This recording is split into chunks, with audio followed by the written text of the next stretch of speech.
మిమ్మల్ని దీవించునుగాక. నేను దేవుని యొక్క సన్నిధిలో క్లుప్తంగా కొన్ని విషయాలు మీతో చెప్తాను.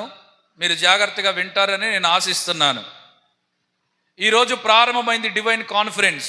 మొదటి రోజు పగలు, ఇది రెండవ కూటం రాత్రి, ఇంకా చాలా కూటాలు ఉన్నాయి. వీటన్నిటి కొరకు మీ హృదయాన్ని మీరు సిద్ధపరచుకొని ఉండాలి. ఆదికాండం 22 అధ్యాయంలో ఒక ఉపమానము దేవుడు అక్కడ రాసి ఉంచాడు. అదేంటంటే, అబ్రహామును దేవుడు విశ్వాసులకు తండ్రిగా చేసి, అబ్రహాముకు దేవుడు లేక ఆయనని పరీక్షించి ఆయనకి ఒక వాగ్దానం ఇచ్చి ఒక మంచి కుమారుడైనటువంటి ఇస్సాకును దేవుడు అనుగ్రహించాడు. దేవునికి స్తోత్రం. అబ్రహాముకి ఏ సంవత్సరంలో పిల్లలు పుట్టారమ్మా? 100.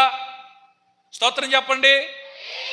లేకలాకిచ్చిన కుమారుణ్ణి మరలా తండ్రి అయిన దేవుడు మరలా 22 అధ్యాయంలో నీకు కలిగిన ఒక్కగానొక్క కుమారుణ్ణి తీసుకొచ్చి నాకు బలిగా అర్పించు అన్నాడు. న్యాయమా అన్యాయమా?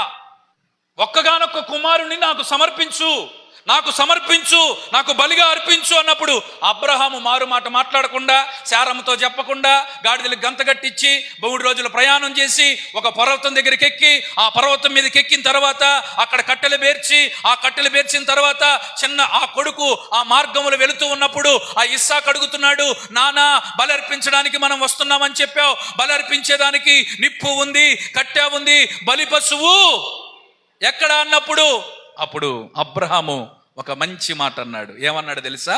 యెహోవా ఈరే. ఎంతవరకు అన్నారా? కట్టెలు పేర్చిన తర్వాత అబ్రహాము ఇస్సాకుని, యవనస్తుడైన ఇస్సాకుని ఆ కట్టెల మీద పెట్టాడా? ఒక కత్తి తీసుకున్నాడా? ఒకే దెబ్బకి నరకాలని, బలి అర్పించాలని అలాగ చెయ్యెత్తాడా? వెంటనే దేవుడు అన్నాడు, ఆ చిన్నవాని మీద కత్తి వేయకుము, ఆ కత్తి తీసివేసి. స్తోత్రం చెప్పండి. అబ్రహాము దేవుడు చెప్పిన మాట వింటాడు అనండి. కత్తి తీసుకొని బలి అర్పించమంది ఆయనే, కత్తిని ఆపమంది కూడా లేదు. ప్రభువా, లేదు తండ్రి, నేను కమిట్ అయిపోయాను, ఏసేత్త అన్నాడు అబ్రహాం. అట్టండో. స్తోత్రం చెప్పండి. ఆయన స్వరానికి లోబడతాడు, చెప్పింది చేస్తాడు. ఆమె చెప్పండి. అది నడిపింపు అంటారు. లేదు ప్రభువా, నువ్వు ఒకసారి చెప్పావుగా, నేను కమిట్ అయ్యా అనుకోరు. ఆపాడండి.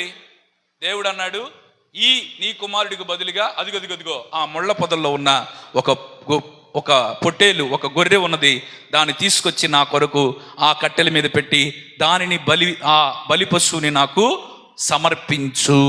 దేవునికి స్తోత్రం చెప్పండి. అబ్రహాములో ఉన్నటువంటి మనస్సు సమర్పణ కలిగిన మనస్సు అనండి గట్టిగా. ఇస్సాకులో ఉన్న మనస్సు సమర్పణ కలిగిన మనస్సు అనండి గట్టిగా. ఇప్పుడు చెప్పండి అమ్మా, యవనస్తుడైన వారులారా, ఇస్సాకు బలిపీఠం మీద పెట్టబడుతున్నప్పుడు నోరు తెరిచి మాట్లాడా? నువ్వు చెప్తే నేనెందుకు వినాలి, నేనెందుకు అర్పించబడాలి, నేకెందుకు సమర్పించబడాలి, నా జీవితం ఇంకా ఏమైపోయిందని ఎప్పుడు ఎదురాడలా. అబ్రహాములో సమర్పణ ఉన్నది, ఇస్సాకులో సమర్పణ ఉన్నది. దేవునికి స్తోత్రం. ఆ సమర్పించబడిన స్థలం పేరేంటంటే మోరియా అనండి గట్టిగా. ఏ పర్వతం అండి? అమ్మ, ఇప్పుడు అబ్రహాములో సమర్పణ, ఇస్సాకులో సమర్పణ, సమర్పించబడిన చోటు మోరియా పర్వతం. ఇంతవరకు గుర్తుపెట్టుకున్నారు కదా?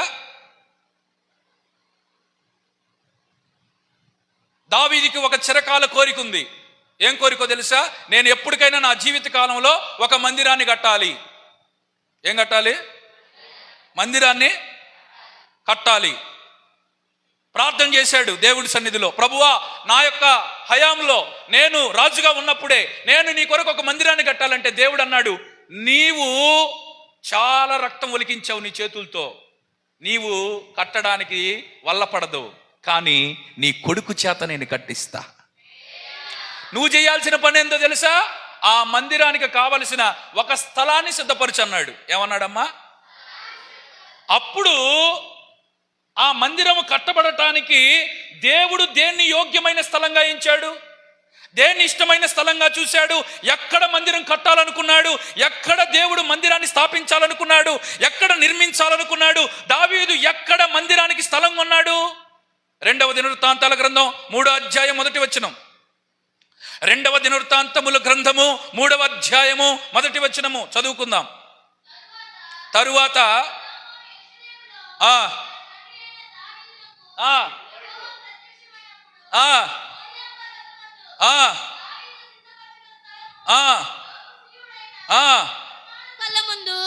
దావీదు ఏర్పరిచిన స్థలమున యెహోవాకు ఒక మందిరమును కట్టినవారు. దేవునికి మహిమ కలుగునుగాక. చప్పట్లు కొడుతూ దేవునికి స్తోత్రం చెప్పండి. నా దేవుని ప్రియులారా, ఆలకించండి, జాగ్రత్తగా ఆలకించండి, గమనించండి. సమర్పణ కలిగిన చోటుని దేవుడు ఎన్నటికీ మర్చిపోలేదు. అదే చోటుని మందిరం కట్టడానికి దేవుడు సిద్ధపరుస్తున్నాడు. దేవునికి స్తోత్రం కలుగునుగాక. సమర్పించబడిన ప్రతి ఒక్కరు కూడా ఒక కదిలే మందిరాలుగా మార్చబడుదురుగాక. ప్రతి ఒక్కరిని దేవుడు మందిరాలుగా చేయునుగాక. దేవునికి స్తోత్రం చెప్పండి. పక్కన వాళ్ళతో చెప్పు, సమర్పణ కలిగిన వ్యక్తినే గాని చోటునే గాని మర్చిపోడు అనండి. చోటునే గాని మర్చిపోడు. మర్చిపోకుండా అక్కడేం కట్టాడు? మందిరం. ఇది సామాన్యమైన మందిరం కాదు, ఇది ఆత్మ సంబంధమైన మందిరం. ఈ మందిరాన్ని దేవుడు నిర్మించడానికి యోగ్యమైనదిగా చూసింది. ఆ సమర్పణ ఎక్కడ జరిగిందో, ఎక్కడ సమర్పణ ఉంటుందో, ఎక్కడ సమర్పణతో కూడిన మనస్సు ఉంటుందో, ఎక్కడ సమర్పించబడటానికి యోగ్యమైన స్థలంగా మోరియా పర్వతం ఎన్నుకోబడిందో, అదే స్థలాన్ని దేవుడు నిర్ణయించి అక్కడే మందిరాన్ని కట్టనారంభించాడంటే దానిని దేవుడు ఒక మందిరంగా చేశాడు. నీవు సమర్పణ కలిగిన బిడ్డవే అయితే నీవు కూడా తూర్పు పాలెములో, గుంటూరు పట్టణములో, భారతదేశములో, ప్రపంచములో ఒక కదిలే మందిరంగా దేవుడు నిన్ను స్థాపించునుగాక. స్థాపించునుగాక. అందరు చెప్పండి, నేను ఒక కదిలే మందిరం అనండి. Praise the Lord. ఈ మందిరం నడిసిద్దా? చెప్పండి అమ్మా. ఈ మందిరం దీనికి ఏమన్నా జీవం ఉందా? ఇది రాళ్ల చేత కట్టబడింది. మనం ఎక్కడికి వెళితే అక్కడ ఒక మందిరాలుగా స్థాపించబడాలి. దేవుని సన్నిధిలో ముందుకెళ్తున్నాను, మీరు గమనించండి బాగా. ఈ మందిరము కట్టబడింది. ఇప్పుడు చెప్పండి, సమర్పించబడిన చోటు దేనిగా మారింది? మందిరంగా మారింది. ఇప్పుడు ఈ మందిరం మీదకి చదవండి 2వ దినవృత్తాంతాల గ్రంథం 7వ అధ్యాయం 1వ వచనం. త్వరగా చదవాలి. సొలొమోను మందిరము తాను చేయ ప్రార్థన ముగించినప్పుడు అగ్ని ఆకాశము నుండి దిగి దహన బలులను ఇతరమైన బలులను దహించెను. యెహోవా తేజస్సు మందిరము నిండా నిండెను. సమర్పించబడిన చోటు మందిరము, మందిరముగా కట్టబడిన ఆ మందిరమును ప్రార్థన చేయుచు ఉండగా, సొలొమోను నిలబడి ప్రార్థన చేయుచు ఉండగా ఆ మందిరం మీదకి దేవుని అగ్ని, దేవుని మహిమ, దేవుని తేజస్సు దిగొచ్చింది. దేవునికి స్తోత్రం. దేవుని నామములో దైవజనుడిగా ప్రకటిస్తున్నాను, సమర్పణ ఉన్న చోటు మందిరంగా కట్టబడతాం, కదిలే మందిరాలుగా మార్చబడతాం. మన మీదకి యేసయ్య యొక్క పరిశుద్ధాత్మ అగ్ని, ఆయన మహిమ, ఆయన తేజస్సు మన మీదకి దిగి వచ్చునుగాక. హల్లెలూయా. చెప్పండి, సమర్పించబడిన చోటు మందిరం. మందిరం మీద అగ్ని, తేజస్సు, మహిమ దిగి వచ్చాయి. దేవునికి స్తోత్రం. 9 కట్టెలు మండుతున్నాయి. ఏం చేస్తున్నాయి? 9 కట్టెలు. ఒకటి సప్పగా సల్లారిపోయిన కట్టె ఒకటి ఉంది. ఈ కట్టెని తీసుకెళ్ళి 9 వేస్తే ఏమవ్వాలా? మండాలా వద్దా? యేసునామములో ప్రకటిస్తున్నా, నీవు ఆత్మను పొందినటువంటి వాళ్ళ పక్కన కూర్చుంటే ఆ అగ్ని, ఆ జ్వాల నిన్ను కూడా ప్రభావితం చేస్తుంది. మండే సంఘంలో మండే వాళ్ళతో సావాసం చేస్తే నీవు కూడా ఆత్మ చేత రేపబడతావు. నువ్వు సప్ప కూర్చోవు. స్తోత్రం చెప్పండి. ఎప్పుడు చూసిన ఒక ఆమె మొహం ఎప్పుడు ఉసూరు మాట ఉంటుంది. ఎందుకంటే ఆత్మ ఉండదుగా. కొంతమంది ఎప్పుడు వచ్చిపోవటమే, ఎందుకంటే ఆత్మ ఉండదుగా. ఎప్పుడు సంతోషం ఉండదు, ఆత్మ ఉండదుగా. అభిషేకం ఉండదు, ఆత్మ ఉండదుగా. దయ్యాలంటే భయం, ఆత్మ ఉండదుగా. స్తోత్రం చెప్పండి. మిషన్ ఫారంలో నేను సేవ చేస్తున్నప్పుడు ఆ చర్చి పక్కన ఒక ఆమె విశ్వాసిగా ఉంది. స్తోత్రం. గరికపాడులో దెయ్యం పట్టింది ఒక అమ్మాయికి. సరే, మిషన్ ఫారం అంటే ఆ జేకేఎస్ కాలేజ్ రూట్లో ఉంటుంది, అక్కడ తెచ్చారు. స్తోత్రం చెప్పరే. అక్కడ సుమారు 10 మంది అక్కలు ఉన్నారు, మీలాంటి వాళ్ళే. అమ్మా వింటున్నారా? మీలాంటి వాళ్ళే ఉంటే వాళ్ళందరూ ఎంత ఇదిలిచ్చినా బాటల్లా. ఎంతలో మా పాస్టర్ గారు పెద్ద ఆయన ఒక ఆయన ఉన్నాడు. ఆయన వచ్చి బైబిల్ది అన్నాడు. మైక్ స్టాండ్ తీసుకొని ఒకటే దెబ్బ, 2 పుచ్చులు, ఈ పుచ్చు 2 వచ్చలైంది. స్తోత్రం. నేను పక్క నుండి అన్ని చూస్తున్నా. మనం అప్పుడు బ్రదర్ కదా. ఆ పక్కింటి ఆమె చూసి, ఏంటి ఈ దయ్యం ఇంత విలవిల్లాడిస్తుంది, ఏంది ఎవరికి లొంగట్లేదని ఆత్మను పొందింది. అప్పటికి ఆత్మను పొంది అభిషేకాన్ని పొందింది. అప్పటికి నాకు ట్రైనింగ్ పీరియడ్ వచ్చిందండి. యేసుక్రీస్తు నామములో అమ్మాయి మీద చేయబెట్టి ఇలా ప్రార్థన చేసింది. వెంటనే పడిపోయి విలవిల్లాడిపోయింది. దేవునికి స్తోత్రం చెప్పండి. నేను ఎందుకు చెప్తున్నాను ఈ మాట అంటే, ఆత్మ లేకుండా ఆత్మీయ జీవితాన్ని ముందుకు కొనసాగించలేం. సంగమా జాగ్రత్త. అభిషేకం కలిగిన దైవజనుడు మీకు అందుబాటులో ఉన్నారు. ఆత్మ సంగతులు మీకు తెలియపరుస్తున్నారు. అభిషేకంతో నింపబడాలి. స్తోత్రం చెప్పండి. మార్కెట్లో వారి దగ్గర సరుకు ఉందనుకో, దొండకాయలో బెండకాయలో కూరగాయలో ఉన్నాయి అనుకో, మౌనంగా ఉంటారా, అరుస్తూ ఉంటారా? ఏమని? వాళ్ళ దగ్గర ఉన్నదేదో సరుకున్నోడు మాట్లాడతాడు అభిషేకంతో అన్య భాషలో. దేవునికి స్తోత్రం. నీలో ఆత్మ సంబంధమైన అభిషేకం నీలో ఈ రోజు నుంచి పని చేయబోతుంది. ఆత్మ నింపుదల కలిగి మీరు వెళ్ళిపోతున్నారు. బైబిల్లో చెప్పబడిన మాట, ఆత్మను ఆర్పకుడి, ఆత్మతో నింపబడండి. ఎందరు దేవుని ఆత్మ చేత నడిపించబడుదురో వారందరూ దేవునికి కుమారులు.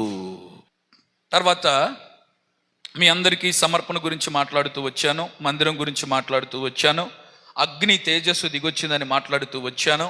ఇదంతా కూడా పాత నిబంధన సంగతులు మీకు చెప్తూ వచ్చాను. ఇంకొక మాట కూడా మీకు చెప్తాను. మన తండ్రి అయినటువంటి దేవుడు ఈ లోకానికి ఎవరిని సమర్పించాడు? కుమారుడైనటువంటి యేసయ్యని సమర్పించాడు. యేసయ్య కూడా తన జీవితాన్ని భూమి మీదకి రావడానికి సమర్పించుకున్నాడు. దేవునికి స్తోత్రం చెప్పండి. సరే, యేసు ప్రభు ఈ భూమి మీదకి వచ్చాడు. కన్యకైనటువంటి మరియ గర్భములో నుంచి యేసు ప్రభు భూమి మీదకి వచ్చాడు. ఇప్పుడు మీకు నా జీవితానికి ఆశీర్వాదకరమైన మాటలు నేను చెప్పబోతున్నా. పాస్టర్ గారు సమర్పణ అన్నారు. అసలు మనం ఎవరిని చూసి సమర్పణ నేర్చుకోవాలి? ఎవరు మనకి మాదిరి? సమర్పణ కలిగిన అనుభవాలు ఎలా ఉండాలి? మనం ఎవరిని చూసి నేర్చుకోవాలి? ఎలాగ మనం ముందుకెళ్ళాలి? సమర్పణలో ఉన్న భాగం ఏంటి అని మీరు కానీ నన్ను అడిగితే ఇప్పుడు చెప్తున్నాను. హెబ్రీ పత్రిక 12వ అధ్యాయము 2వ వచనము, మీ విశ్వాసమునకు కర్తయు దానిని కొనసాగించువాడునైనా యేసు వైపు చూచుచు మీ ఎదుట ఉంచబడిన పరుగు పందెములో ఓపికతో పరిగెత్తాలి. దేవునికి స్తోత్రం చెప్పండి. ఇప్పుడు నేను చెప్తున్నానండి, యేసయ్యలో ఉన్న సమర్పణ ఏంటో మనకు అర్థమైతే నీవు మందిరంగా కట్టబడతావు. నీ మీదకి దేవుని అగ్ని దిగొచ్చిద్ది. మనందరికీ మాదిరి.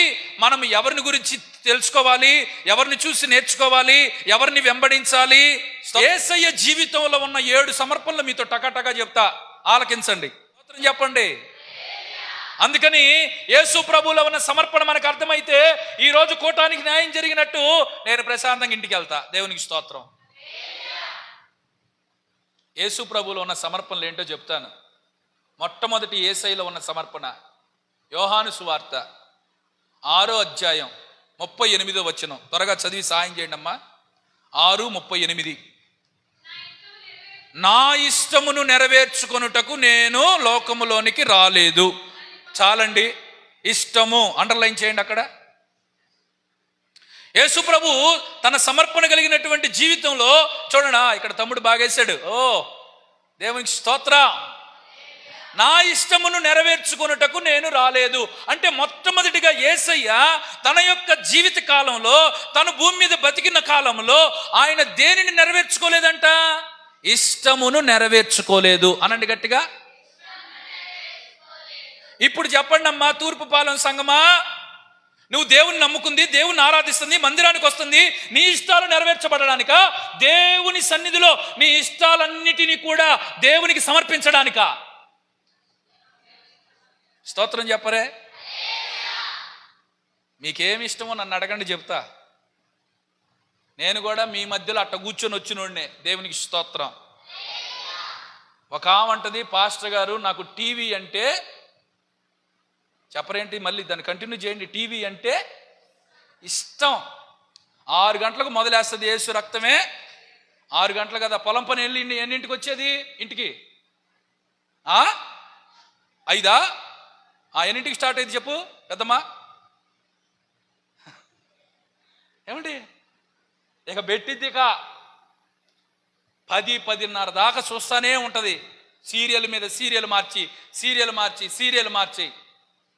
ఒక చోట ఎక్కడో ఇట్లాగే చెప్తున్నా, టీవీ దయ్యం, టీవీ పాతాళం, టీవీ నరకం, అందరు నరకానికి పోతారని చెప్పా. దేవునికి స్తోత్రం. నమ్మినోళ్ళు స్తోత్రం చెప్పండి.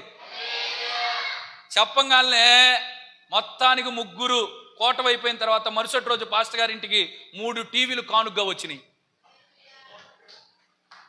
చప్పట్లు కొట్టరే ఏంటి? ఎల్ఈడీలు అన్నావు, ఎల్ఈడీలు. నేను అడిగాను, అన్నా ఇప్పుడు ఏం చేస్తామంటే ఆయన అన్నాడు, చర్చి పక్కన స్థలం ఒకటి చిన్నది ఉందయ్యా, దాన్ని కొనటానికి చూస్తున్నాను, దానికి బయానా ఇవ్వాలి, ఈ 3 టీవీల వల్ల బయానా డబ్బులు వచ్చినాయి అని చెప్పాడు. ఇప్పుడు చెప్పండి, ఇష్టాన్ని సమర్పించే వాళ్ళు ఎంతమంది ఉన్నారు ఆ సంఘంలో? చెప్పండి అమ్మా. మరి రేపు ఎన్ని వస్తాయో నాకు తెలియదన్నా. నిశ్చయముగా లాంటి మనసు మీకు కలుగునుగాక. బంగారం అంటే ఎంత ఇష్టమో స్తోత్రం చెప్పరే. ఎంత ఇష్టమమ్మ బంగారం అంటే? బైబులు భద్రంగా ఉంటుందా ఇంట్లో? బంగారం భద్రంగా ఉంటుందా? ఏమా తీసిద్ది అసలు. రే రే రే రే ఎవరైనా ఉన్నారు చూసిరా, పో గేట్ కాడ చూసిరా, తీసిద్ది తాళం. ఇప్పుడు మళ్ళీ బీరవాలో ఇప్పుడు ఎన్ని రకాలు ఉన్నాయి? పైన పెట్టిద్ది అనుకున్నావా? దేనిలో పెట్టింది బంగారం? లాకర్ అనండి. ఆ లాకర్లో పెట్టి దాని మీద ఎంత ప్రాణమో, ఇష్టం అంటమాట ఆడవాళ్ళకి అందరికీ. నాకెందుకు ఒక ఉపమానం గుర్తొస్తుంది. యేసన్న గారు స్టార్టింగ్ పరిచర్యలో అంట, ఒక యవనస్తురాలు సంఘానికి రావటం ప్రారంభించి తను పాపాలన్నీ విడిచిపెట్టి తాను మారుమనసు పొంది బాప్తిసం పొంది ఒక మంచి ఉద్యోగం సంపాదించిందంట. మంచి ఉద్యోగం సంపాదించి చక్కగా పరిచర్య దేవుని సన్నిధిలో ప్రతి ఆదివారం కొనసాగుతుంది. అప్పుడు యేసన్న గారిని అడిగిందంట, అయ్యా నాకు చిన్న ఉద్యోగం వచ్చింది, పరిచర్యలో నేను కొనసాగుతున్నాను, సంఘానికి వస్తున్నాను, నాకు ఒక చిన్న కోరిక ఉంది యేసన్న గారు, మా ఊర్లో భయంకరమైనటువంటి దుర్మార్గులు, భయంకరమైన తాగుబోతులు, భయంకరమైన వ్యభిచారం, భయంకరమైనటువంటి చీకటి శక్తులు చాలా ఉన్నాయి, ఇన్ని చోట్లకు తిరుగుతున్నారు కదా, ఒక్కసారి మా ఊరు వచ్చి కోటం పెట్టండి అయ్యా అని అడిగిందంట రిక్వెస్ట్గా. స్తోత్రం చెప్పండి. ఆయన ఎంతో బిజీగా ఉండి పెడదాంలేమా అని వదిలేశాడంట. తర్వాత ఒక 2 నెలలకి మళ్ళీ పోయిందంట, అయ్యగారు నేను మీకు మొన్న చెప్పాను కదా, నాకు సువార్త భారం ఎక్కువగా ఉంది, నేను కన్నీళ్లు గారుస్తున్నాను మా ఇంట్లో, నా కోసం నా మాట మీరు అంగీకరించి దయచేసి మా ఊరికి వచ్చి ఒక 2 రోజులు మీటింగులు పెట్టండి బాబా, దయచేసి రండి అని అంటే, అప్పుడు మళ్ళీ యేసన్న గారు మా ఫ్రీ టైం చూసుకొని పెడతాలేమా ఓ అన్నాడు. ఇక 2 నెలలు గడిచిందండి. మళ్ళీ వచ్చింది సహోదరి, ఒక కర్చీఫ్ ఉంటే ఈ కర్చీఫ్ అంతా కూడా ఇలా పట్టుకొని యేసన్న గారి దగ్గరికి వచ్చి, యేసన్న గారండి మీరు మా ఊర్లో కోటాలు పెట్టమని 2 సార్లు అడిగాను, రావట్లేదు, ఒకవేళ మీకు డబ్బులు కొరత వల్ల మీరు పెట్టట్లేదేమో, నా దగ్గరున్న బంగారం అంతా మీ చేతుల్లో పెడుతున్నాను, ఇదంతా వాడి 3 రోజులు మా ఊర్లో సభలు పెట్టి వారందరికీ సువార్త ప్రకటించండి అయ్యా. దేవునికి స్తోత్రం కలుగునుగాక. ఆ యవ్వనస్తురాలు తన ఇష్టాన్ని ఏం చేసింది? దేవుని కొరకు సమర్పించింది. ఈ రోజున నీ ఇష్టం ఏంటి? నేను ఈ 2 విషయాలే చెప్పా, చాలా ఉన్నాయి మీ ఇష్టాలు. కొంతమంది మైండ్ సెట్ ఎట్టుంటుందో తెలుసా? నా ఇష్టం, నేను ఇష్టం వచ్చినట్టు చేస్తా, నా సంగతి నేను చూసుకుంటా, నా ఇష్టం అంటారు. డౌటే లేకుండా చెప్తున్నా, సైతాను గాడు మిమ్మల్ని అందరూ నరకానికి సిద్ధపరుస్తున్నాడని గుర్తుపెట్టుకోండి. నీ ఇష్టమా? నీకు ఒక కట్టుబాటు, ఒక నియమం, ఒక వాక్యం, ఒక పద్ధతి లేదా? బైబిల్ గ్రంథంలో దేనా అనే అమ్మాయి ఎంతమందికి తెలుసో చెయ్యొత్తండి. దేనా ఎవరంటే ఇజ్రాయేలీల యొక్క 12 మంది యొక్క సహోదరి. ఈ సహోదరి ఏం చేసిందో తెలుసా? నా ఇష్టం, మా అమ్మ సంగతి ఏంది, మా నాన్న సంగతి ఏంది, నేను అట్టయితే అట్టబోత ఊర్లోకి పోయింది, పాడైపోయింది, ఆమె పేరు తుడిచిపెట్టబడింది. నీ ఇష్టం నెరవేర్చుకోబాకమ్మా. యేసు ప్రభువే చెప్పాడు, నా ఇష్టాలు నెరవేర్చుకోవడానికి లోకంలోకి రాలేదురా. నీవు నీ ఇష్టాన్ని దేవుని సన్నిధిలో నువ్వు పెట్టగలుగుతున్నావా? బలిపీఠం మీదకి తేగలుగుతున్నావా? నిజంగా చెప్పనా, నీకు ఇంకా అలాంటి మనసు లేదు. అందుకే దేవుడు, పరిశుద్ధాత్మ దేవుడు నీతో మాట్లాడుతున్నాడు. యేసుక్రీస్తు నామములో నీ ఇష్టములన్నీ బలిపీఠం మీద పెట్టుదురుగాక. అది వస్తువే గాని, అది మనిషే గాని, అది విగ్రహమే గాని, ప్రతిదీ నీ ఇష్టము దేవుని సన్నిధిలో సమర్పించుదువుగాక. ఆమెన్ చెప్పండి. ఎవరైనా ప్రేమించుకున్న వాళ్ళని చూడండి, లోకానుసారంగా ఒక వ్యక్తిని ప్రేమిస్తే అది లోపల విగ్రహం అయిపోతుంది. ఇష్టం, నాకు ఇష్టం, అతనంటే ఇష్టం, అతను లేకపోతే నేను చచ్చిపోతా, దీన్ని కూడా బలిపీఠం మీద పెట్టు. మాయ్ వింటున్నావా? ఏడున్నారో మరి జనాభా కొంతమంది, వాళ్ళు లేకపోతే నేను ఉండలేను, వాడంటేనే ఇష్టం, వాడినే పెళ్లి చేసుకుంటా. నో నో నో నో, నీ ఇష్టమును నువ్వు నెరవేర్చుకుంటే తర్వాత నువ్వు చాలా ఇబ్బంది పడాల్సి వచ్చింది. దేవుని బిడ్డ, యవనస్తుడా, జాగ్రత్తగా ఈ మాటలు విను. నీ జీవితాన్ని, నీ ఇష్టాన్ని దేవుని చేతుల్లో పెడితే ఆయన ఇష్టము నీ జీవితంలో నెరవేర్చబడింది. హల్లెలూయా. ఒకటి, యేసయ్య తన ఇష్టాన్ని నెరవేర్చుకోవటానికి రాకుండా ఇష్టాన్ని సమర్పించాడు. నీ ఇష్టాన్ని దేవునికి సమర్పించు, దేవుని చేతిలో పెట్టు, దేవునికి సమర్పణ కలిగి బ్రతుకు. రెండో మాట చెప్తున్నానండి, రోమాపత్రిక 15వ అధ్యాయము 3వ వచనం. రోమాపత్రిక 15:3 చదవండి. 3వ వచనం. క్రీస్తు కూడా తను తాను సంతోషపరచుకొనలేదు గాని. చాలండి. ఇప్పుడు రెండో మాట. మొదటిగా యేసయ్య ఏం సమర్పించాడు ఈ భూమి మీద బ్రతికిన దినాలలో? మొదటి మాట చెప్పండి గట్టిగా. ఇప్పుడు నీ ఇష్టాన్ని ఏం చేయాలి? మొదటిగా సమర్పించాలి. రెండోది ఏంటంటే సంతోషాన్ని సమర్పించాడు. తన సంతోషం, తన ఆనందం. స్తోత్రం చెప్పండి. నేను చెప్తున్నానండి, క్రైస్తవులు అబద్ధాలు ఆడరు కానీ అబద్ధాలు పాడతారు. ఏందంట? ఒక ఆమె 4 వారాలు నెలలో 4 వారాలు అయితే 3 వారాలు చర్చికి రాలు, 4వ వారం వచ్చి ఒక పాట పాడుద్ది. ఏం పాట తెలుసా? నీ ఉంటే నాకు సాలు యేసయ్యా. మిగతా జనాభా అంత ఇట్ట చూస్తారు. అబ్బో, పెద్ద పాటే పాడుతుందమ్మాయో. అందుకే చెప్పి అబద్ధాలు ఆడరు. అబద్ధాలు ఆనందం నీలోనే అంటది కానీ ఆనందమే ఉండదు దేవుల్లో. నీ సంతోషం దేవునిలో ఉండాలి. ఆమెన్ చెప్పండి. దుష్టుల ఆలోచన చొప్పున నడువక, పాపుల మార్గం నిలవక,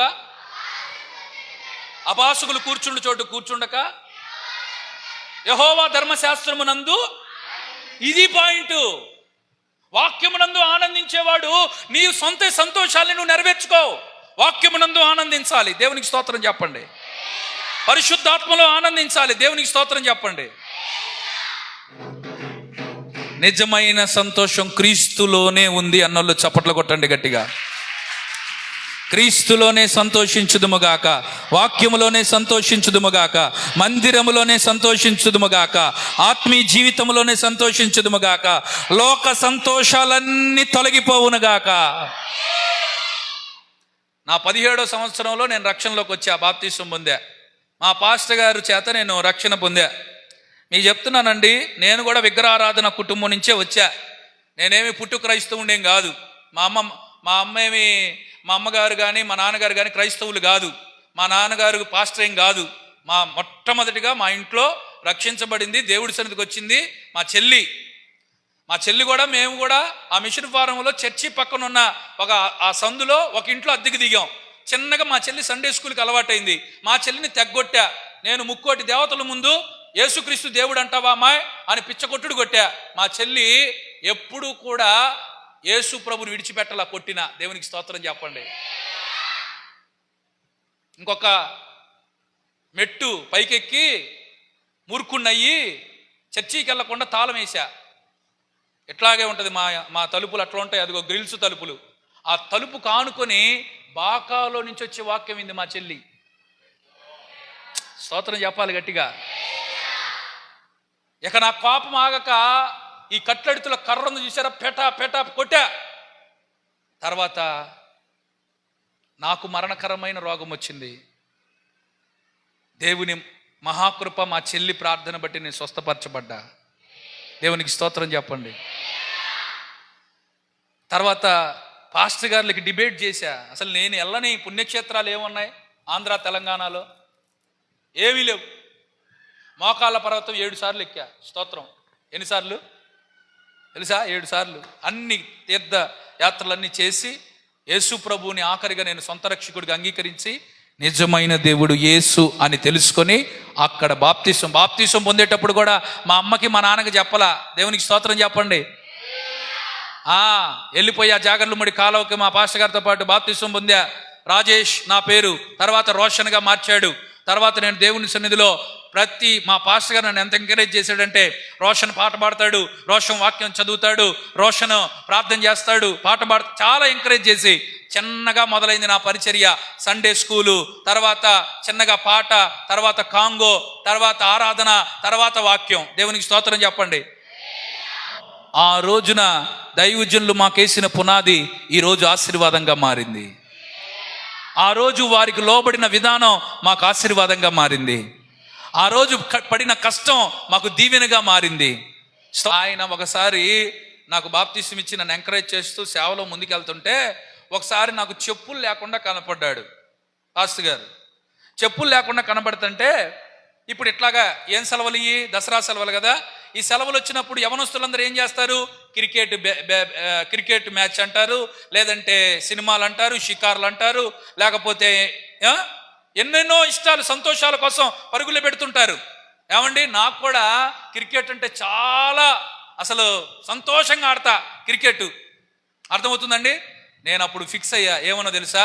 మా పాస్టర్ గారికి చెప్పులు లేవు, నేను ఇప్పుడు ఖచ్చితంగా ఈసారి ఆదివారానికల్లా మా సేవకుడి కోసం నేను చెప్పులు సిద్ధపరిచి పెట్టాల్సిందే.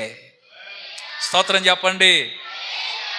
ఇక సెలవులు, ఫ్రెండ్స్, నా సంతోషాలు అన్ని పక్కన పెట్టా. ఇక నా సంతోషం ఏమి లేదు.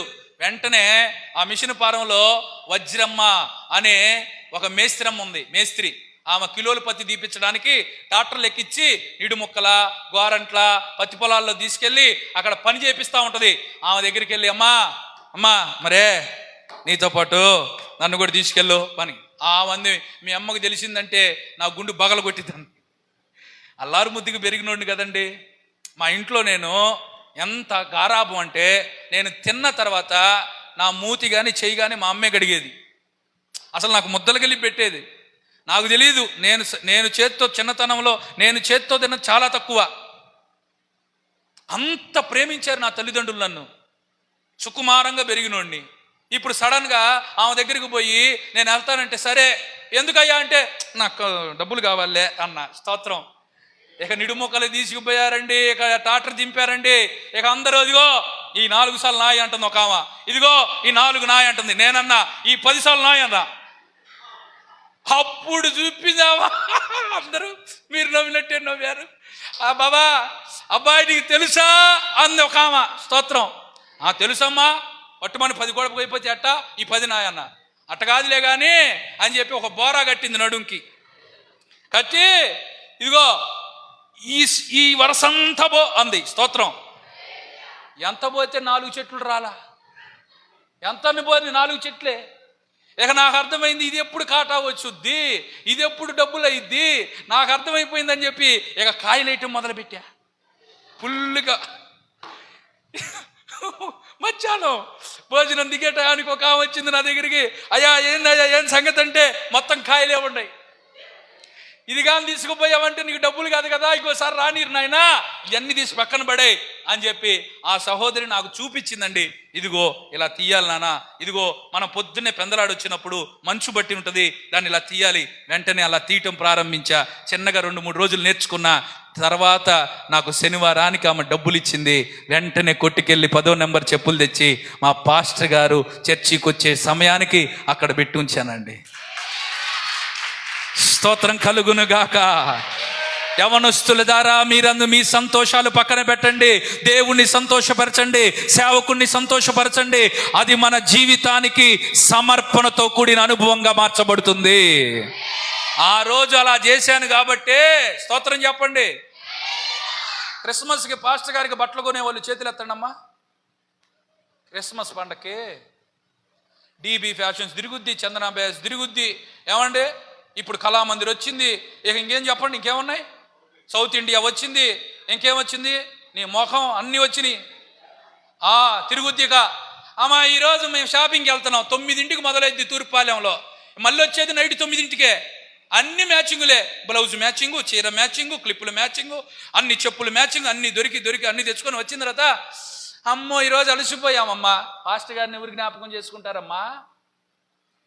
అమ్మా పాస్టర్ గారికి చీర ఎవరు కొంటారమ్మా? ఉపదేశం చేత పెంచబడుతున్నావు, వాక్యం వింటున్నావు, ఆశీర్వదించబడుతున్నావు, స్వస్థతలు జరుగుతున్నాయి.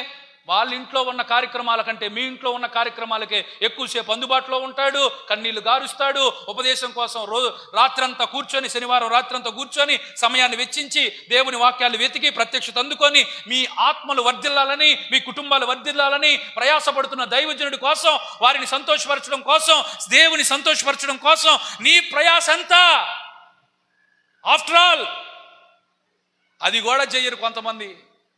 నేను మా డిసెంబర్ వచ్చిందంటే మా పాస్టర్ గారికి ఒక థ్రిల్లింగ్గా, ఒక మంచిగా బట్టలు ఇవ్వాలి, కొనిపెట్టాలని నేను చేయని పని లేదండి సేవ కోసం. బీటెక్ చదువుకున్నాను నేను, గవర్నమెంట్ జాబ్ వస్తే రిజైన్ చేసి సేవకు వచ్చాను. బతకలేక సేవకు రాలేదు నేను, బతకలేక సేవకు రాలా, డబ్బుల కోసం సేవకు రాలా, తిండి కోసం సేవకు రాలా. నా ఉద్యోగాన్ని, నా చదువుని, నా డిగ్రీని అన్ని పక్కన పెట్టి సేవకు వచ్చా. దేవునికి స్తోత్రం చెప్పండి. హల్లెలూయా. అక్కడ ఏంటండి ఇంటికి పోస్తారు చూడండి, మధ్యలో ఇట్లా బల్లలు ఉంటాయి, వాటిని ఏమంటారు?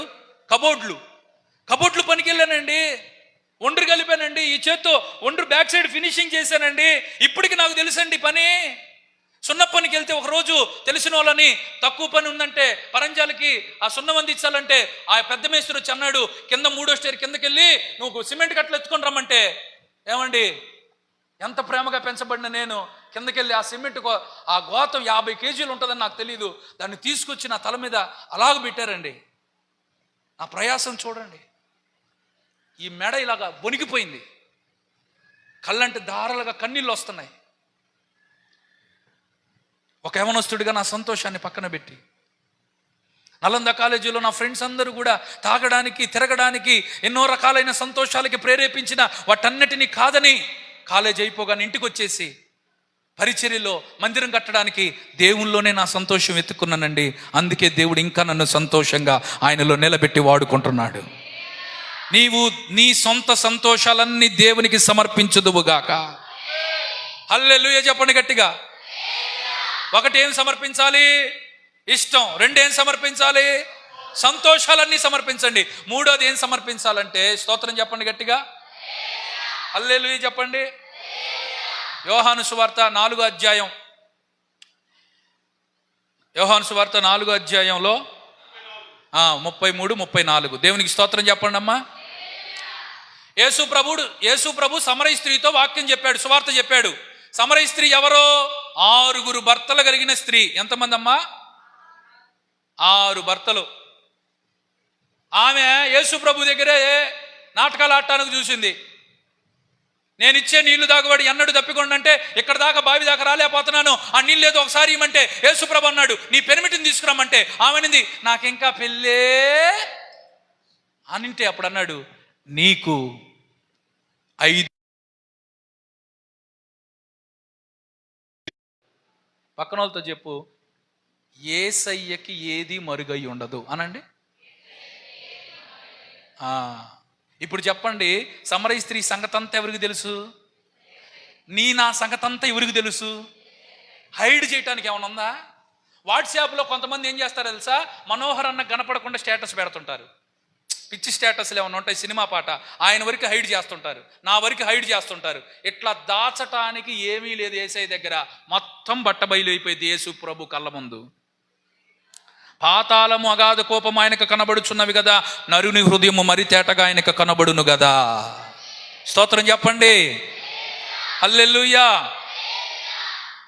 సమరయ స్త్రీని దేవుడు మార్చిన తర్వాత, ఆమెకు దేవుడు మారు మనసు ఇచ్చిన తర్వాత, మెస్సయ్య నేనే అని చెప్పిన తర్వాత శిష్యులు వచ్చి అడుగుతున్నారు, ఇదిగో నాయన అలసిపోయావు, ఆహారం తీసుకోమంటే ఆయన అన్నాడు, నాకు తినుటకు వేరొక ఆహారమో కలదు. యేసు ప్రభు తన ఆకలిని, తన ఆహారాన్ని సమర్పించాడు. మూడవదిగా దేవునికి స్తోత్రం చెప్పండి. బైబిల్లో ఒక మాట రాయబడి ఉంది, వారి కడుపే వారి, చెప్పండమ్మా, వారి కడుపే వారికి. యేసు ప్రభు ఒకరోజు 40 దినాలు ఉపవాసం ఉన్న తర్వాత, ముగింపు రోజు ఆయన ఆ అరణ్యంలో నుంచి బయటకు వచ్చిన తర్వాత సాతాను వచ్చి మొట్టమొదటికి ఏమని శోధించిందంటే, నీవు రాళ్ళను రొట్టెలుగా చేసుకొని తిను. ఏమ్మా, డివైన్ కాన్ఫరెన్స్కి వచ్చావు కదా. మూడోది, యేసు ప్రభులో ఉన్న సమర్పణ. ఆకలిని సమర్పించాడే, ఆహారాన్ని సమర్పించాడే, తినకుండానే వెళ్ళిపోయాడే, 40 రోజులు ఉపవాసం ఉన్నాడే. నీ ఆహారాన్ని, ఆకలిని దేవునికి సమర్పించడానికి యోగ్యమైన మనస్సు నీకు కలుగునుగాక. ఆమేన్ చెప్పండి గట్టిగా. అపోస్తుల కాలంలో పేతురు అంటాడు, ఇదిగో మేము వాక్యం ప్రకటించే వాళ్ళం, మేము వాక్యం ప్రకటించి సువార్త చెప్పి ఆత్మను రక్షించే వాళ్ళం, ఈ భోజనాలు గొడవలు మాకెందుకు? జ్ఞానాత్మ కలిగిన వాళ్ళని 7గురిని సిద్ధపరచమన్నాడు. ఆ 7గురిలో ఒకడే స్టెఫను. స్తోత్రం చెప్పండి. తిండిబోతులు కొంతమంది ఉన్నారమ్మా, హల్లెలూయా చెప్పమంటే చెప్పరు. ఇప్పుడు నాకు తెలుసు, వారి కడుపే దేవుడు. ఎప్పుడు చూసినా ఏమి తిందుమా, ఏమి తాగుదుమా. ఇప్పుడు మిమ్మల్ని ఒక పరీక్షతో కూడిన ఒక మాట అడగనా? వచ్చే ఆదివారానికి ఏం కావాలో ఇప్పుడే సిద్ధపడిన కొంతమంది ఇక్కడ కూర్చున్నారు. పోయిన ఆదివారం నిన్నది అయిపోయింది, వచ్చే ఆదివారానికి స్తోత్రం చెప్పండి గట్టిగా. కానా అనే ఊరిలో పెళ్లి జరిగినప్పుడు ఏమైపోయింది చెప్పరే? ప్రభువుని అడిగా, ఎందుకు అయిపోయింది ప్రభు అని అడిగా.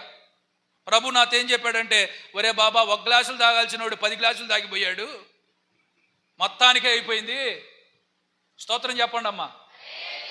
అప్పుడప్పుడు నా ఇంట్రెస్ట్ ఏంటంటే, పెళ్ళిళ్ళలో కానీ ఫంక్షన్లో కానీ బంతిలో కూర్చొని తినాలని. బంతిలో కూర్చొని తింటే ఒక్కొక్కరు ఎవరాలి, అబ్బో స్తోత్రం చెప్పరే. నోట్లో అంత ఉంటుంది, ప్లేట్లో అంత ఉంటుంది, చేతిలో అంత ఉంటుంది.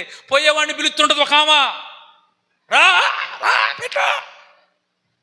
ఎంత తినేసి రాత్రికి కడుపు ఉబ్బిపోయి గ్యాస్ బట్టి, అయ్యా మనోహరయ్య గారు ప్రార్థన పోయేటట్టున్నా సాక్ష్యం చెప్పుకుంటా. సాక్ష్యం, నీ చాత్యానికి కడుపు అంత తినకపోతే ఏమి చాచకానికి ఏమా? ఈ రోజున పని చేస్తుంది తిండే. మొన్నే ఒక దేశం వెళ్ళొచ్చాదా ఏమండి, నైట్ 24 గంటలు తింటున్నారండి. ఎన్ని గంటలు చెప్పండి? 24 గంటలు తిండి అక్కడ దొరికింది, ఇక్కడ దొరకదు. ఇప్పుడు వెళ్ళి మీరు ఆ సెంటర్ కాడికి వెళ్తే 1 గంట తర్వాత ఏమి ఉండదు. ప్రభు కృప, స్తోత్రం. కొంతమంది తిని తిని తిని తిండి తిండి తిండి ఇక తినటానికే పుట్టినట్టున్నారు. ఒక సామెత చెబుతా, బతకడానికి తినాలా, తినటానికి బతకాలా? బతకడానికి తినాలి.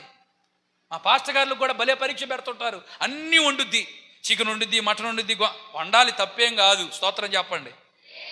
తినయ్యా తినయ్యా తినయ్యా, నువ్వు తింటే ఆశీర్వాదం వచ్చిద్దయ్యా. ఆ ఆశీర్వాదం ఎట్టయింది ఇప్పుడు? అయ్యా అయ్యా తినయ్యా తినయ్యా ఏమన్నా అన్ని వండి వండి వండి పెట్టేసి, అర్థమవుతుందండి. అరే పాస్ట్ గారు కొద్దిగా ఆరోగ్యంగా ఉండాలి, కొద్దిగా వద్దు అన్నప్పుడు ఆపాలి అని ఉండదు కొంతమందికి. తూర్పాలే మంచోళ్ళే. స్తోత్రం చెప్పండి. తిన అయ్యా నీకోసమేనయ్యా, నీకోసమేనయ్యా, వేస్ట్ అయిపోద్దని తినాలి ఇప్పుడు. తినయ్యా తినయ్యా, అదవుతుందా? ఏసావంట బైబిల్ గ్రంథంలో 1 పూట కూటి కొరకు జ్యేష్ఠత్వాన్ని అమ్మేశాడు. తిండి వలన కూడా మత్తులైపోతాం. తిండిని సమర్పించాలి, ఆహారాన్ని సమర్పించాలి. ఉపవాసం ఉన్నప్పుడు నువ్వు తినని దాన్ని ఇంకొక లేని వారికి పెట్టే మనసు నీకు ఉండాలి. స్తోత్రం చెప్పండి, హల్లెలూయా చెప్పండి. వాళ్ళు అప్పు చేసి పెళ్లి పెట్టుకున్నారే. ఒక ఆమె అంటదండి, నా ముందే అంటది, అమ్మాయి పెళ్ళికి వెళ్తున్నాం కానీ ఇక 2 రోజులకి. కానీ ఎన్ని రోజులకంటమ్మా? నిజం చెప్పండి అమ్మా. పెళ్లి కార్డు ఇచ్చి పెళ్లికి రమ్మంటే మీరు పెళ్లి మండపంలోకి పెళ్లి కూతురు పెళ్లి కొడుకు దగ్గర పోతారా, పోంగాలనే యాడా అని అడుగుతారా?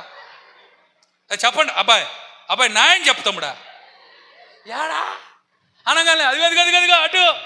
అసలు వాడు ఎవడో, వాడు మగం ఏందో, ఆ పిల్ల ఏందో అసలు వచ్చిందిలే, అవన్నీ తర్వాత సంగతి. ఆడకపోయి గాబరా తిని మళ్ళీ చెప్తున్నా, ఆడగాని అన్నీ అందిని అంటే సూపర్ పెళ్లిరా ఇది, స్తోత్రం ఇది అట్ట జరగాల, ఇదిరా పెళ్ళి అంటే అంటారు. పొరపాటున బ్రెడ్ హల్వా అయిపోయింది అనుకో,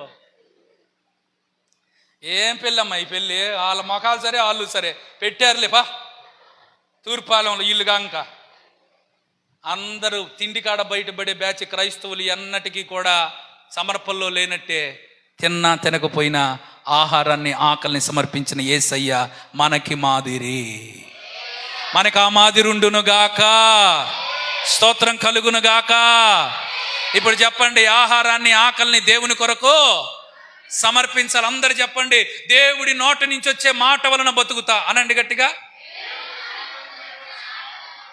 అది యేసయ్య చెప్పిన మాట సాతానుతో, అరే నేను రాళ్ళ రొట్టెలుగా చేసుకొని తినటం ఒక్క క్షణం పని, కానీ నేను తిన్నా.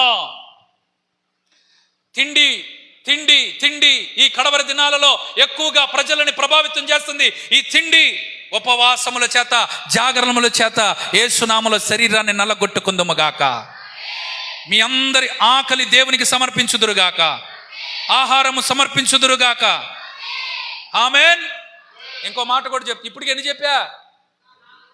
4 చెప్పానా, 3 చెప్పానా? 1 ఏం సమర్పించాలి? ఇష్టం. 2 ఏం సమర్పించాలి? 3వది ఏం సమర్పించాలి? 4వది ఏం సమర్పించాలి? లూకాసు వార్త 6వ అధ్యాయం 12వ వచనం. లూకాసు వార్త 6:12 చదువునానా త్వరగా. 6:12. ఆ దినములయందు ఆయన ప్రార్థన చేయుటకు కొండకు వెళ్ళి దేవుని ప్రార్థించుటయందు రాత్రి గడిపెను. దేవునికి స్తోత్రము కలుగును గాక. ఇప్పుడు చెప్పండి, యేసయ్య రాత్రంతా ఒలీవ కొండకు ఏం చేయటానికి వెళ్ళాడు అంటే, ఇప్పుడు రాత్రంతా యేసయ్య ఏం చేస్తున్నాడు? దాన్ని బట్టి మనం ఏం అర్థం చేసుకోవాలి? యేసయ్య తన నిద్రని తండ్రి కొరకు ఏం చేశాడంట? నిద్రని సమర్పించాడు యేసయ్య. స్తోత్రం చెప్పండి అమ్మా. నిద్రపోయే వాళ్ళు కొంచెం చిన్నగా చెప్పండి హల్లెలూయా. అదే కదా పాయింట్. ఒకరోజు పౌలు ప్రసంగం చెప్తున్నాడంట. అమ్మా వింటున్నారా? పౌలు ప్రసంగం చెప్తుంటే ఐతుకు అనే యవనస్తుడు ఒక పెట్టగోడ మీద కూర్చొని ఉంటే బాగుండే మాట. వాడు పండుకొని నిద్రపోయాడు. ఏం చేశాడు? జోగి పండుకొని నిద్రపోయాడు. ఆ నుంచి పడి చచ్చిపోయాడు. నిద్రమత్తు నీకు చాలా ప్రమాదం. డివైన్ కాన్ఫరెన్స్ ఇంకా 4 రోజులు ఉంది. నిద్రని సమర్పించి మందిరానికి వచ్చుదురుగాక. ఆమెను చెప్పండి గట్టిగా. తిండిని సమర్పించొచ్చుదురుగాక, ఇష్టాన్ని సమర్పించొచ్చుదురుగాక, సంతోషాన్ని సమర్పించొచ్చుదురుగాక. మీ జీవితంలో ఈ సంపూర్ణంగా ఈ డివైన్ కాన్ఫరెన్స్ ని ఆశీర్వాదకరంగా మీ జీవితంలో మీరు అనుభవించుదురుగాక. హల్లెలూయా చెప్పండి గట్టిగా. నిద్రపోయేటప్పుడు కొంతమంది వాక్యం చెప్పేటప్పుడు కొంతమంది నిద్రపోతారు. వాళ్ళందరూ సైతానికి ఆహారం అయిపోతున్నారు. స్తోత్రం చెప్పండి. మల్లారెడ్డి పొలంలో గుంటూరులో అక్కడ మీటింగులు పెడితే 3 రోజులు సేవకులను పిలిచి, నా గొంతు చిన్నదా పెద్దదా? ఈ మైకు లేకుండా కూడా చెబుతా వాక్యం. స్తోత్రం చెప్పండి. ఆరాధన చేస్తున్నా. వాక్యం పాస్టర్ గారు వచ్చాడు, ఆరాధన చేస్తున్నా. ఆరాధనా స్తుతి ఆరాధనా, ఆరాధనా స్తుతి ఆరాధనా నీవే కదానా, నీవే కదానా.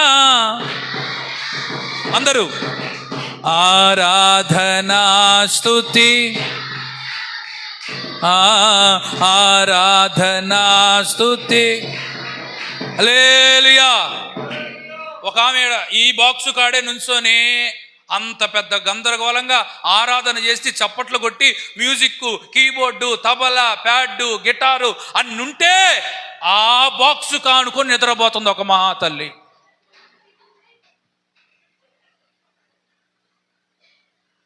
వాయమ్మ, ఎంత కృప పొందావు తల్లి. ఇది అంత రణగణ ధ్వనుల మధ్యలో ఆమె ఏం పోతుంది. కొంతమందికి వాక్యం అంటే ఏ పాట? నిద్రపోతులాళ్ళు. సంసోను దెలీలా ఒడిలో పండుకొని తన అభిషేకాన్ని ఏం చేసుకున్నాడు? ఇంకా మీకు బైబిల్లో చాలా మంది నిద్రపోతులు ఉంటారు. యోనా ఏమన్నాడు? యోనాని, ఓయి నిద్రపోతా.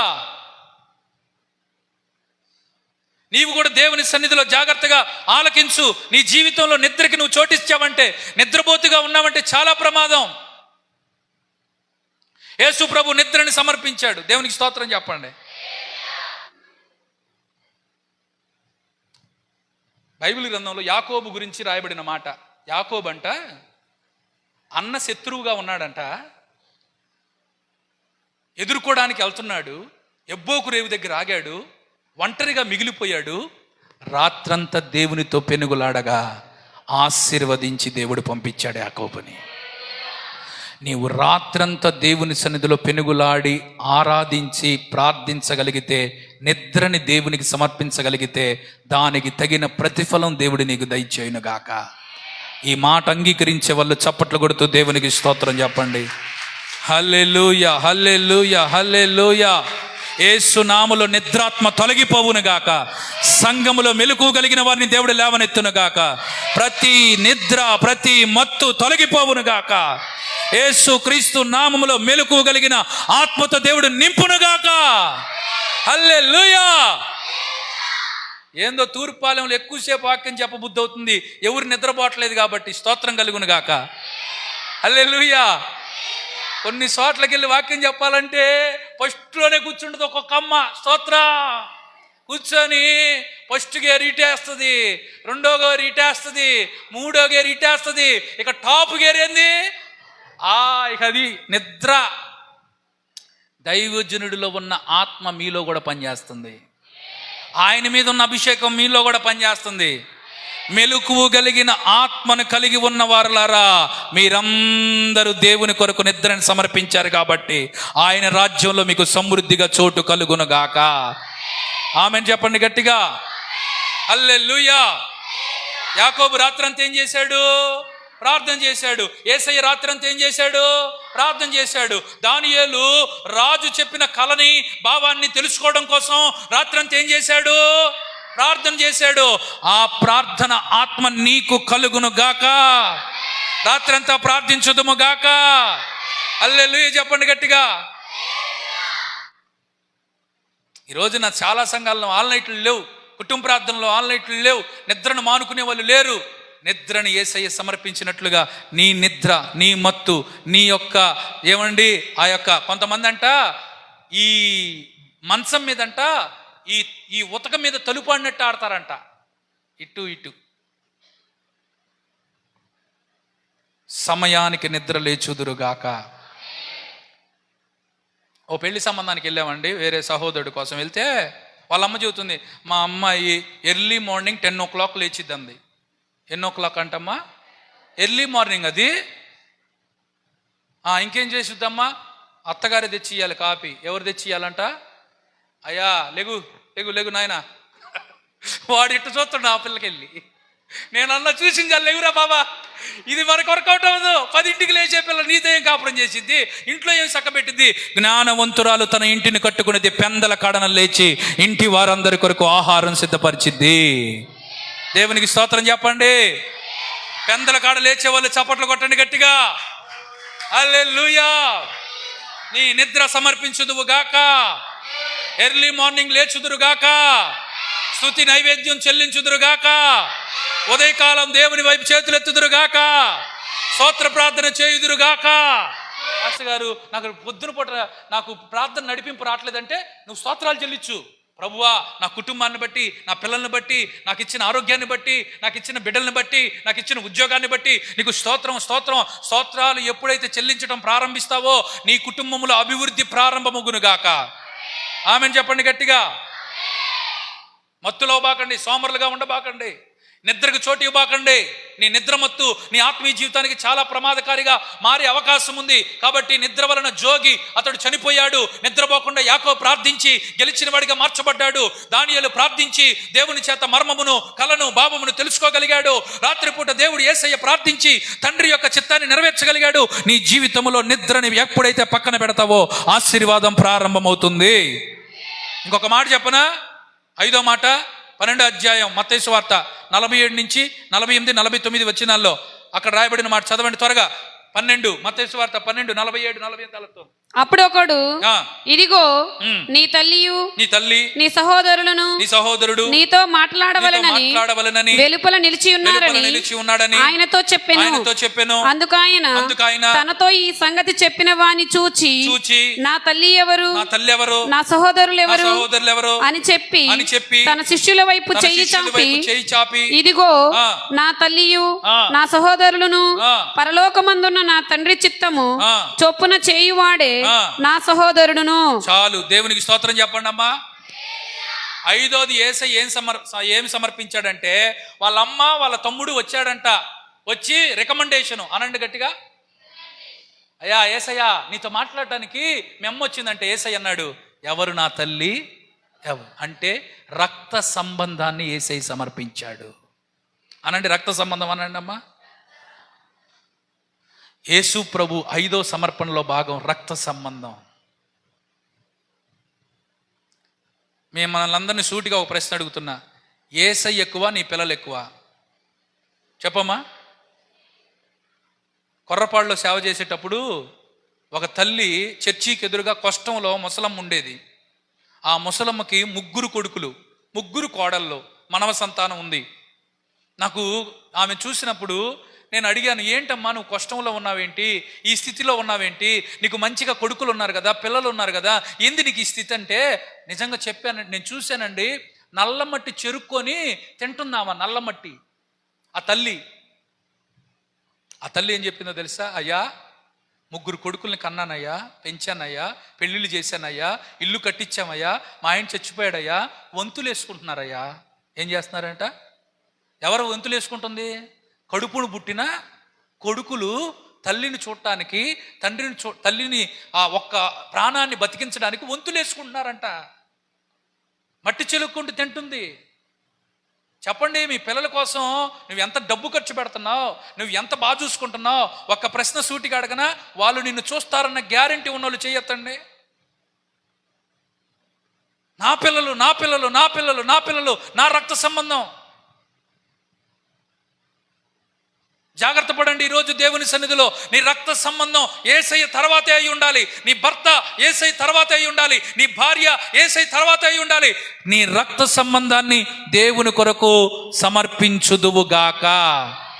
ఆమెన్ చెప్పండి గట్టిగా. హల్లెలూయా. హన్నా ఒక ప్రార్థన చేసిందండి మందిరానికి వచ్చి, అయ్యా నాకు ఒక కుమారుణ్ణి ఇస్తే నీ సేవకి ఇస్తానని మొక్కుబడి చేసిందండి. పాలు విడిచిన వెంటనే అనండి ఆ మాట, వెంటనే తెచ్చి ఎక్కడ పెట్టింది అంటే తన యొక్క రక్త సంబంధాన్ని, తన అల్లారు ముద్దుగా ఆ చిన్నతనంలో పశువుని చూసుకోవలసిన మనస్సుని త్యాగం చేసి రక్త సంబంధాన్ని బలిపీఠం మీద పెట్టింది. కాబట్టి దాను మొదలుకొని బెయేర్షెబా వరకు అతడు ప్రఖ్యాతి నొందిన ప్రవక్తగా మార్చబడ్డాడు. దేవునికి స్తోత్రం చెప్పండి. నీ రక్త సంబంధం కోసం దేవుణ్ణి పక్కన పెడుతున్నావే జాగ్రత్త. నా పిల్లలు, నా కుటుంబం అని చాలా మంది పిల్లలు లేకపోతే ఏం బాధపడతారో. అయ్యగారండి మా ఇంట్లో 7 శుక్రవారాలు పెట్టండి, 3 బుధవారాలు పెట్టండి, అన్ని ప్రార్థనలు చేయిస్తారు, ఉపవాస ప్రార్థనలు పెడతారు, సేవకుడు కన్నీళ్లు గారుస్తాడు, ప్రార్థన చేస్తాడు, దివరాఖరికి దేవుడు గర్భఫలం ఇస్తాడు. పుట్టిన తర్వాత 5 సంవత్సరాలు నమ్మకంగా చర్చికి రాదు ఈ అమ్మాయి. ఎన్ని సంవత్సరాలు? ఎందుకు రాదు తెలుసా? పాస్టర్ గారు అడుగుతాడమ్మా, పిల్లలు లేనప్పుడు బాధపడ్డావు, ఇప్పుడు ఎందుకు రావట్లేదంటే, యాడ పాస్టర్ గారు ఎవరితో సరిపోతుంది? ఇప్పుడు ఏం చేయలేదు ఈ అమ్మాయి, రక్త సంబంధాన్ని సమర్పించాల. ఇప్పుడు కృతజ్ఞత కూడికికి వెళ్ళాం, ఒక అమ్మాయి పుట్టినరోజు అయితే ఆ అమ్మాయి వయసు 5 సంవత్సరాలు, ఆ అమ్మాయికి వేసిన డ్రెస్సు ఎంత చండాలంగా ఉందంటే అంత చండాలంగా ఉంది. అట్లాంటి బట్టలే ఊరేయరు అసలు. సరేలే ఆ అమ్మాయి కేక్ కట్ చేద్దాం, బర్త్డే కదా, వాక్యం చెబుదామంటే ఆ అమ్మాయి వల్ల అమ్మ లేదు కూటంలో, ఆ అమ్మాయి చిన్న పాప లేదు, వాళ్ళ నాన్న లేడు. నాకు డౌట్ వచ్చి నేను ఒప్పుకోనుగా, స్తోత్రం చెప్పండి. కోటం పెట్టించుకున్నావు అంటే ఆ కోటంలో నువ్వు కుటుంబంతో కూర్చుంటేనే పెట్టించుకో. ఆడావుడి కొంతమంది ఉండను కూడా ఉండరు. అంతా అయిపోయినాక చివర్లో వచ్చి అయ్యగారు ప్రార్థన చేయి, నీ కాను కోసం వస్తాడేంది పాస్టర్ గారు మీ ఇంటికి. వెళ్తామా? నేను ఒకసారి ఎందుకో ఏం జరుగుతుంది ఇంట్లో అని ఒక్కసారి ఇంట్లోకి పోయి చూశానండి. ఆ అమ్మాయిని డ్రెస్సింగ్ టేబుల్ దగ్గర నుంచోబెట్టి, బాగా వింటున్నారా, నుంచోబెట్టి ఈ బొగ్గలు సవరించటం, ఈ జుట్టు సవరించటం, ఇంకా చెప్పమంటారు ఇది ఉంటుంది, ఇదేంటిది చెప్పండి, చిటికలు వేయటం, ముద్దు పెట్టుకోవటం, ఇది చేస్తుంది. నేను వెళ్ళి అకా ప్రైజ్ లార్డ్ అన్న, స్తోత్రం చెప్పండి. ఏం చేస్తున్నావు అంటే అన్నయ్య మా అమ్మాయి. మీ అమ్మాయే, స్తోత్రం, ఎవడు కాదన్నాడు. నువ్వు ఇప్పుడు ఎక్కడ ఉండాలి, ఈ సమయంలో ఎక్కడ ఉండాలి? కోటంలో ఉండాలి. నీ రక్త సంబంధం దేవుడి కంటే ఎక్కువగా నువ్వు ప్రేమించితే నీ చివరాఖరికి నష్టమే చూస్తావు. స్తోత్రం చెప్పండి. మొదట నా నీతిని, నా రాజ్యాన్ని వెతకండి. మొదట దేవుని ప్రేమించండి. నీ పిల్లల మీద ఎక్కువ మమకారం పెంచుకోవద్దు. నువ్వు డబ్బులు పోసి, లక్షలు పోసి, కోట్లు పోసి, బంగారం ఇచ్చి ఎన్ని చేసినా ఒకనాటికి జరిగే సంగతులు ఎవరికి తెలీదు. అందుకని మొత్తానికి దేవునికి అప్పగించండి. దేవునికి స్తోత్రం చెప్పండి. ఒరే ఏదన్నా కావాలంటే ఏసైనా అడుగు. స్తోత్రం చెప్పండి అమ్మా. ఒక్కొక్కరు కొంతమంది ఉంటారు అడిగి అడగతలకే, వాడికి సైకిల్ కావాలంటే సైకిల్, బైక్ కావాలంటే బైకు, ఏది కావాలంటే అది ఇప్పిస్తుంటారు. వాడు ఖచ్చితంగా నాశనం అవుతాడు. ఏది కావాలన్నా నన్ను కాదు అడగాల్సిందే, ఎవరిని? ఏసైని అడుగు, ఏసై ఇస్తాడు, నేను కాదు. God is our provider. దేవుడు మనకు అనుగ్రహిస్తాడు, దేవుడే మనకు సమకూరుస్తాడు. నీ రక్త సంబంధాన్ని ఏసైకి సమర్పించుదువుగాక. ఇప్పుడు అడుగుతాను చెప్పండి, నీ తల్లైనా ఏసయ్య తర్వాతే, నీ తండ్రి అయినా ఏసయ్య తర్వాతే, నీకు వచ్చేటువంటి ఏమంటారండి ఆ పెళ్లి ఫంక్షన్లు అయినా ఏసయ్య తర్వాతే, మీ అన్నయ్య అయినా ఏసయ్య తర్వాతే, మీ వదినైనా, మీ పిల్లలైనా, నీ రక్త సంబంధికులైనా, నీ కొడుకులైనా, నీ కూతురులైనా, ఎవరైనా ఏసయ్య తర్వాతే. ఇది నిజంగా రక్త సంబంధాన్ని సమర్పించటం అంటే. దేవునికి స్తోత్రం చెప్పండి, హల్లెలూయా చెప్పండి. మా అమ్మ అడిగిద్ది, ఒరే కాసేపు కూర్చోరా నా దగ్గర అంట. కాసేపు కూర్చోయ్యా, నేను కోటానికి బయలుదేరేటప్పుడు కాసేపు కూర్చోయ్యా. కాసేపు కూర్చోటానికి కాదమ్మా నేనుంది, నేను దేవుని వాక్యం చెప్పడానికి వెళ్ళాలి, నా దేవుడి పని ముఖ్యం. యేసయ్య మరియతో అన్నాడు, నేను నా తండ్రి పనిలో ఉండవల్లని మీకు తెలీదా? స్తోత్రం చెప్పండి. అమ్మా చర్చికి మా పిల్లల్ని పరిచర్యకి పంపిస్తున్నాం అన్న వాళ్ళు చేతులు ఎత్తండి. ఎందుకో పరిశుద్ధాత్మ దేవుడు ప్రేరేపిస్తున్నాడు. పట్టాలు వేయటానికి పంపించో, మందిరం ఓడవడానికి పంపించో, సేవకుడితో పాటు సేవకు నేర్పించడానికి పంపించో, పరిచర్యలో సంఘంలో వాడబట్టడానికి పంపించో.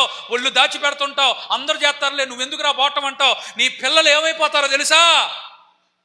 నీ పిల్లల్ని మందిరంలో పెంచు, మందిరంలో పరిచర్య చేపి, వాళ్ళ నలగొట్టు. సేవ తర్వాతేరా ఏదైనా. నాకు తెలిసిన ఒక కుటుంబం ఉందండి, వాళ్ళ పిల్లల్ని ఏం చేశారో తెలుసా?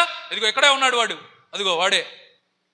వాళ్ళమ్మ, పాస్టర్ గారు నీతో ఎక్కడికంటే అక్కడికి తీసుకెళ్ళు, పరిచర్యకి తీసుకెళ్ళు, పరిచర్యలో వాడబడు. ఇద్దరం కలిసి హుజూర్ నగర్ బండి మీద వెళ్ళాం. స్తోత్రం చెప్పండి. వాడికేమో నడువులు కదపడ్డాయి. ఇంటికి వెళ్ళి చెప్పాడు, రోషన్ అనే నన్ను హుజూర్ నగర్ తీసుకెళ్ళాడు బండి మీద అంటే, వాళ్ళ అమ్మనింది, ఆశీర్వాదం రా కొడక, నువ్వు అలాగా ఆయనతో తిరిగావనుకో నువ్వు కూడా గొప్ప సేవ చేస్తావు, నువ్వు కూడా దీవించబడతావు. ఇది కష్టంగా ఎంచుకోబాకు, దేవుడు ఎంతో మందికి లేని ధన్యత నీకు ఇచ్చాడు రా అని సంబరపడింది ఆ తల్లి. అట్లాంటి తల్లులుగా తూర్పాలెంలో ప్రతి తల్లి ఉండునుగాక. అలాంటి వారిని దేవుడు ప్రోత్సహించునుగాక. అలాగా మీ పిల్లల్ని దేవుని పనిలో పెంచుదురుగాక, పిల్లల్ని మందిరానికి పంపించుదురుగాక. గొడ్డు చాకిరి చేపించండి మందిరంలో పిల్లల్ని. వాడు పెద్దవాడైనప్పుడు ఎన్నడూ తొలగిపోడు. ఆమెను చెప్పండి గట్టిగా. వంతులు పెట్టుకోబాకండి అమ్మా. నీ పిల్లోడు ఎంత పని చేస్తే అంత మంచిది, నీ కుమార్తె ఎంత పని చేస్తే అంత మంచిది. స్తోత్రం. సేవకులకి సేవకురాలకి ఏదన్నా పరిచర్య అవసరం ఉంటే పంపించండి. దీవెన. రక్త సంబంధాన్ని అల్లారు ముద్దుగా నువ్వు కానీ సున్నితంగా మమకారంగా చూసుకున్నావు అనుకో, ఒకరోజు నీకు కళ్ళల్లో ముళ్ళుగా మారచ్చు. అందుకే చెప్తున్నా, యేసయ్య ఏమన్నాడు తెలుసా? తల్లి ఎవరు తండ్రి ఎవరు? నా తండ్రి చిత్తం చేసే ప్రతి ఒక్కరూ నాకు తల్లితో తండ్రితో సమానమే. చప్పట్లు కొడుతూ దేవునికి స్తోత్రం చెప్పండి. హల్లెలూయా. ఇప్పుడు చెప్పండి, యేసయ్య సమర్పణలు ఎన్ని చెప్పాను? 1 ఇష్టము, 2 సంతోషము, 3 ఆహారము, 4 నిద్ర, 5 రక్త సంబంధము, 6ది రోమాపత్రిక 12వ అధ్యాయం 1వ వచనం చదవండి.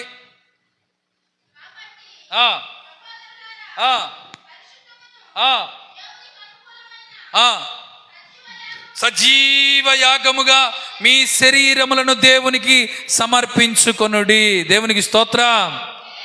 సజీవ యాగముగా. 6వ దేవుడు ఏమి సమర్పించాడు? యేసయ్య తన శరీరాన్ని కూడా సమర్పించాడు. 33.5 సంవత్సరాల వయసులో ఆ యొక్క భయంకరమైన ఎండలో, ఆ యొక్క మధ్యాకాశానికి ఆ యొక్క ఆకాశానికి భూమికి మధ్యలో వ్రేలాడిన యేసయ్య తన శరీరాన్ని, ఆయన శరీరంలో గాయం లేని చోటు లేదు, ఆయన శరీరంలో కొరడా దెబ్బలు, ఆయన శరీరానికి తలకి ముళ్ళ కిరీటం, శరీరం అంతా నీ కొరకు నా కొరకు సమర్పించాడు యేసయ్య. స్తోత్రం చెప్పండి. ఒకరోజు తాగుబోతులందరూ కలిసి ఒక సిలువుదారి నాటకం వేద్దాం అనుకున్నారంట. ఏ నాటకం? అప్పుడు ఒక గురువు గారిని పెట్టుకున్నారు, చర్చిలో స్కిట్ నేర్పించే గురువు గారిని. ఆ గురువు గారు స్కిట్ అంతా నేర్పించిన తర్వాత చెప్పాడు, ఒరే గుడ్ ఫ్రైడే వస్తుంది, సిలువుదారి నాటకం అయిపోతున్నారు, ఎవడు కూడా తాగి రావద్దు. ఏమన్నాడు? మళ్ళీ చెప్పండి. ఎవడు కూడా తాగి రావద్దు. ఇప్పుడు మొత్తానికి యేసుప్రభు క్యారెక్టర్ ఒకటికి, కొరడా పట్టుకొని కొట్టే క్యారెక్టర్ ఒకటికి, సైనికుల క్యారెక్టర్ ఒకడు, అన్ని రకాల క్యారెక్టర్లు ఇచ్చేసాడండి. ఇప్పుడు అందరు సీన్లోకి వచ్చారు. ఒకడు యేసుప్రభు సిలువను మోసే క్యారెక్టర్లో ఉన్నాడు, సిలువను ఎత్తుకున్నాడు. కానీ కొరడాతో కొట్టేవాడు మాత్రం తాగొచ్చాడు.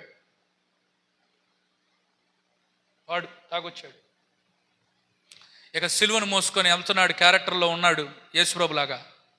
ఈ తాగున్నాడు కదండి, వాడికి యాక్టింగ్ కాదు, ఇప్పుడు రియల్లోకి వచ్చాడు వాడు. ఈ కొరడా తీసుకొని పటాలను ఒకటి బీకాడు, అంతే. వాడికి సురుకు బుట్టి ఏయ్ అని పక్కన నుంచి వెళ్తుంటే గురువుగారు అన్నాడు, యేసు ప్రభు ఇట్లా సిలువను పక్కన పెట్టి వెళ్ళలేదయ్యా. గురువుగారు, ఆలోచనలతో నువ్వు ఏదైతే పాపం చేస్తున్నావో అర్పించుచున్నానయ్యా, అగ్ని మండించు, నాలో అగ్ని మండించు. శరీరాన్ని సమర్పించండి.